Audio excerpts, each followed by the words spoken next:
రాములోరి గుడికి ఎసరు పెట్టేవురా, కష్టంరా. మీ కాళ్ళకి దండం పెడతా స్వామి. ఎంత డబ్బైనా పర్వాలేదు, ఏం చేసినా సరే ఆ రాములూరు గుడి లేచిపోవాలి స్వామి. దేవశక్తులను ఎదుర్కోవడం మన శక్తికి మించిన పనిరా. మామూలు పూజల వల్ల కాదురా, బలివ్వాలిరా. ఇచ్చేద్దాం స్వామి. ఎన్ని కోళ్ళు కావాలి, ఎన్ని మేకలు కావాలి, ఎన్ని గేదెలు కావాలి, ఏం కావాలో చెప్పండి. కోళ్ళు కాదురా, మనిషి.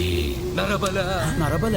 అవునరా, అస్కలిత బ్రహ్మచారి, ఎన్నడూ అబద్ధం ఆడనివాడు, కుళ్ళు కుతంత్రాలు తెలియనివాడు, స్వచ్ఛమైన మగాడు. అలాంటివాడు కావాలిరా. స్వచ్ఛమైన మగాడా? ఈ రోజుల్లో మామూలు మనిషి దొరకడమే చాలా కష్టం స్వామి.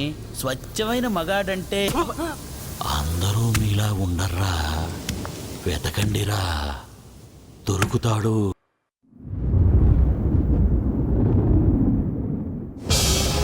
మంచిగాడా?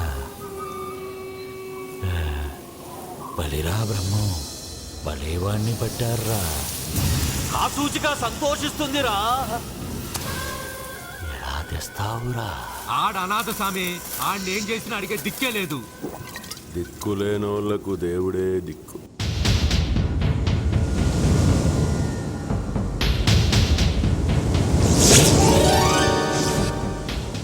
స్వామి, స్వామి.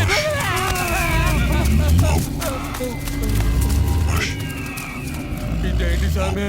అంజిగాడు మిమ్మల్ని కొట్టడానికి ముందే అంతు తెలియని శక్తి ఏదో నన్ను కొట్టిందిరా. ఈ ప్రపంచంలో ఉన్న అన్ని క్షుద్ర శక్తులను భయపెట్టే అరివేర భయంకర శక్తి. 100 జన్మలు తపస్సు చేసినా సాధించలేని ఆ శక్తిని అంజిగాడు ఎలా సాధించాడో తెలియటం లేదురా. దాని అంతు తేల్చే ప్రయత్నంలోనే ఉన్నాను. కానీ అంజి శబ్దం చేయకురా.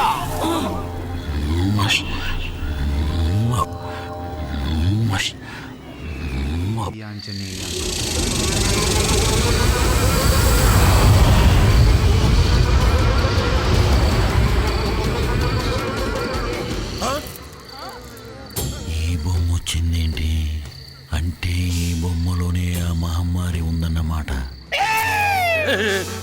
రేపు పెద్ద గుడి అయిన నవమి కదా, ఊరంతా భక్తి ధ్యాసలో మునిగుంటుంది. కొట్టినా చంపినా పట్టించుకోని భక్తి మత్తు.